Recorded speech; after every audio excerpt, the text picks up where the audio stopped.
Мило и големото парче сирење.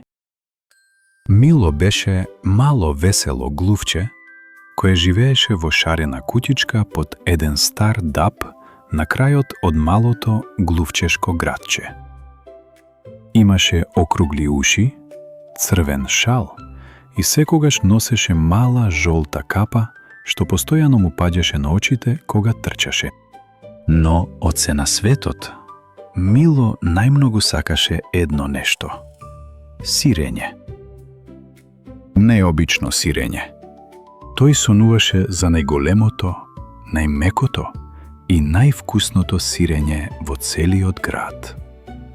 Секое утро стануваше и мирисаше низ воздухот. Може би денес ќе го најдам, велеше возбудено.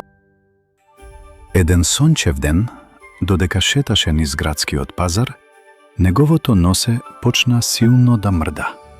Шмрк, шмрк, ова е мирис на неверојатно сирење, извика Мило. Без да размислува, почна да трча. Трчаше покрај тезги со јаболка, скокаше преку корпи со моркови и едвај избегна да удри во една дебела мачка што спиеше на сонце. На крајот од пазарот, зад една голема дрвена врата, стоеше огромно тркалезно парче сирење. Беше поголемо од Мило. Очите му светнаа. О, ова е најголемото сирење што сум го видел. Мило внимателно се приближи, го допре сирењето и си замисли како ќе го јаде цел ден. Само јас и моето сирење. Но токму тогаш слушна тивок звук. Стомакот ми кркори, рече мало зајаче што стоеше зад аголот. До зајачето застанаа верверичка и едно еженце. Сите изгледаа гладни. Мило брзо го прегрна сирењето. Ама јас прв го најдов. Тој седна до сирењето и размислуваше. Од една страна, многу долго го бараше ова сирење. Од друга страна, неговите пријатели беа навистина гладни. Малото зајаче тажно рече: ние денес не најдовме никаква храна. Мило ја симна жолтата капа и погледна во огромното сирење. Беше толку големо, што ни 10 глувчиња не можеа да го изедат сами. Тогаш полека се насмевна. Добро, ќе го поделиме. Навистина, извикаа сите радосно. Мило зеде мало ноже и почна да сече парчиња.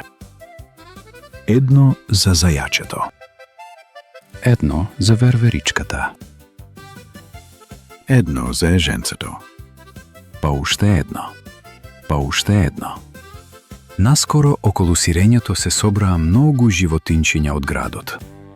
Мали глувчиња, пилиња, кртови, па дури една срамежлива желка. Сите добија по малку сирење. Целиот плоштад се исполни со смеа и веселба.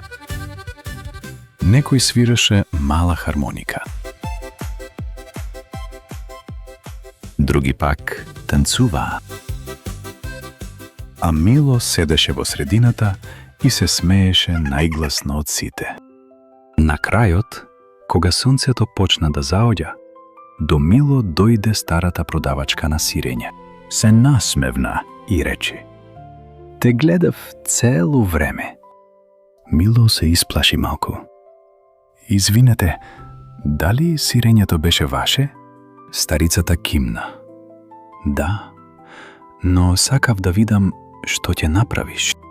Мило ја наведна главата.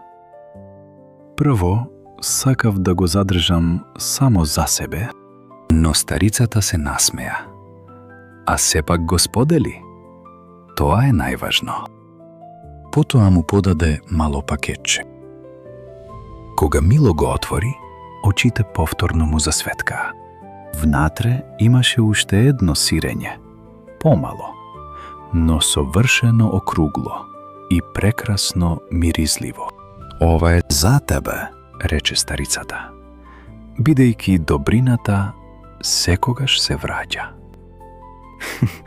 Мило силно се насмевна. Тој ден свати нешто многу важно. Највкусното сирење не е она што го јадеш сам, туку она што го делиш со пријателите.